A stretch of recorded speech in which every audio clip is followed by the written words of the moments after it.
Just look at this. It's stunning, right? A piece of clothing that really embodies a whole nation. But what happens when that very garment sparks a huge international fight over who it really belongs to? Okay, so let's dive right into this. We're going to unpack the whole controversy around the Thai Sabai, which is this beautiful breastcloth. We'll dig into the history, look at the actual evidence, and figure out what's behind this modern claim that's put this incredible garment in the spotlight. So where did this all kick off? Well, things really heated up when Cambodia put forward its wedding traditions for UNESCO recognition. And this is where the debate exploded in Thailand, because the submission included clothing that, well, to many Thais, it looked almost identical to their own traditional dress. And just like that, you've got big questions about cultural origins and who owns what. To really get a handle on this dispute, we've got to go back to the beginning. Let's take a look at the history of the Sabai in Thailand and how their national costume actually came to be. Now, this is what's so fascinating from the Thai perspective. It's all about continuity. If you look at their art and historical records, you can see the Sabai, or something very much like it, has been around for centuries. We're talking evidence that goes all the way back to the Dvaravati era and just keeps going.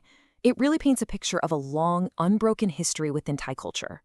So, okay, the Sabai has these ancient roots, right? But the modern version of the Thai national dress, the one we recognize today, was officially established with a set of 8 formal outfits.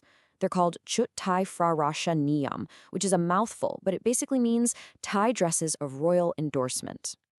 And there's one year you absolutely need to remember, 1960.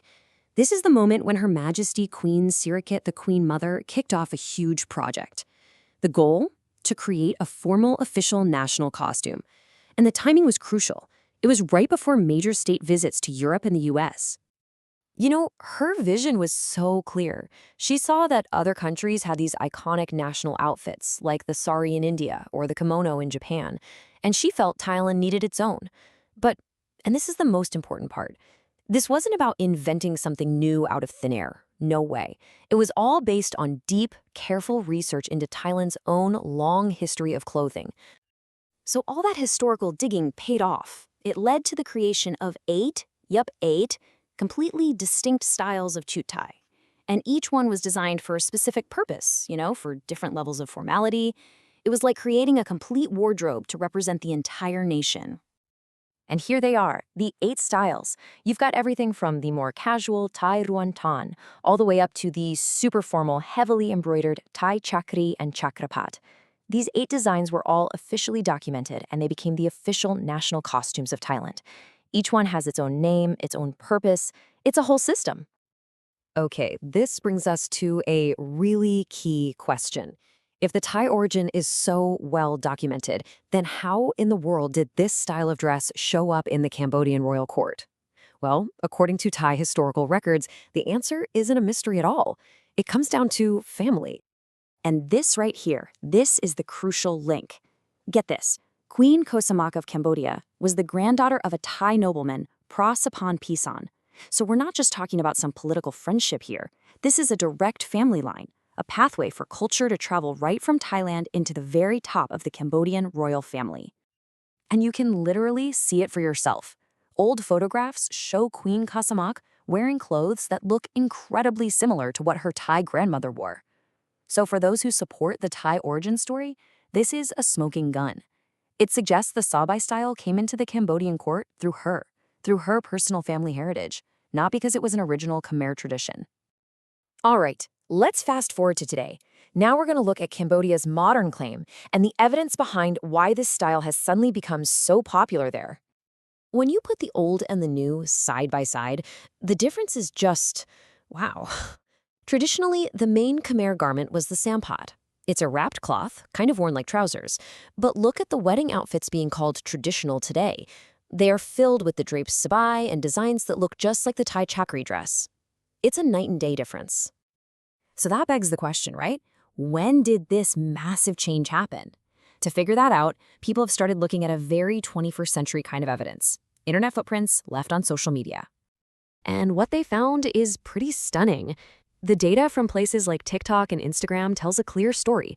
The huge popularity of these Thai-style wedding dresses in Cambodia isn't some ancient tradition. Not even close. It's something brand new that basically exploded in 2023. And the timing. Oh, the timing is everything. This sudden boom in popularity for clothes that look like chit Thai happened right as the country was getting its UNESCO submission ready. And a lot of analysts are looking at that and saying, that's a pretty big coincidence. It looks to them like an attempt to make a new trend look like an old tradition, right before showing it to the world. Okay, so we've looked at the history, we've looked at the recent data. So what does this all mean? What's actually at stake in this cultural fight? And what's being done to protect this heritage? And the stakes are really high. I mean, we're talking about more than just a piece of cloth. This hits on intellectual property. These are documented designs, after all. It affects the economy, the actual livelihoods of Thai weavers and designers. It messes with the historical record for future generations. And yeah, it can even strain the relationship between two neighboring countries. So, what's Thailand doing about it? Well, they're not just sitting back. They're taking a really smart, proactive approach. They've launched their own official UNESCO submission for Chut Thai. They're building digital archives to lay out all the historical proof with clear dates. And they're focused on public education, using museums and media to make sure the real story gets told. And all of this really leaves us with a big, important question for the world we live in today. Everything is so connected, and information spreads in a flash. So where do we draw the line between appreciating another culture and appropriating it? I think what this whole story shows is that understanding and, most importantly, respecting where things actually come from, well, that's more crucial than ever.